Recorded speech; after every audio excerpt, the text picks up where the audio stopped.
উৎসবের আমেজ লেগেছে ফুলের বাজারে, জমে উঠেছে বেচাকেনা। দম ফেলার ফুরসত নেই বিক্রেতাদের।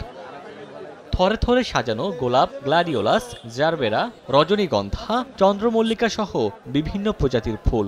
পহেলা ফাল্গুন, বিশ্ব ভালোবাসা দিবস ও ২১শে ফেব্রুয়ারি উপলক্ষে যশোরের গদখালির ফুলের হাটে ক্রেতা বিক্রেতাদের ভিড়। হাঁকডাকে চলছে দরদাম। গত কয়েকদিনের তুলনায় ফুলের দাম কমায় ক্রেতারা খুশি হলেও চাষিদের মধ্যে রয়েছে মিশ্র প্রতিক্রিয়া। সঠিক দাম পাচ্ছে না বলে দাবি তাদের। গতবার আমরা ২২ টাকা এবং তারও বেশি বেচেছি ফুল, কিন্তু এবারে ঢাকার ব্যাপারে না কেনাতে অর্ধেক দামে চলে এসেছে। গত বছর এর থেকে বেশি দাম ছিল, আমরা প্রায় ২৫ টাকা ৩০ টাকা গোলাপ কিনছিলাম।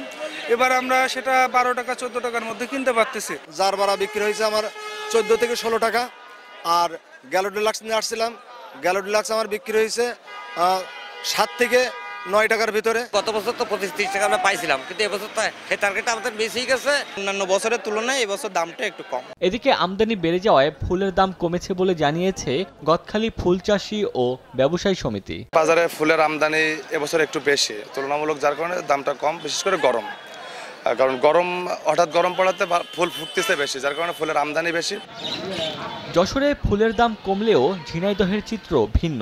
৩ দিবসকে কেন্দ্র করে জেলার সবচেয়ে বড় পাইকারি ফুলের বাজার গান্নায় গাঁদা ফুল প্রতি ঝুড়ি বিক্রি হচ্ছে প্রকারভেদে ২৫০ থেকে ৩৫০ টাকা, গোলাপ প্রতি পিস ১৫ থেকে ১৮, জারবেরা ৫ থেকে ৬০ টাকা। আগের চেয়ে আজকে একটু ভালো। ২১শে ফেব্রুয়ারিতে আশা করছি যে ফুলের বাজার আরো একটু ভালো হবে। কৃষি বিভাগের তথ্য মতে ঝিনাইদহে ২১২ হেক্টর জমিতে এবছর ফুলের আবাদ হয়েছে, আর যশোরে ফুল চাষ হয়েছে প্রায় ৬০০ হেক্টর জমিতে।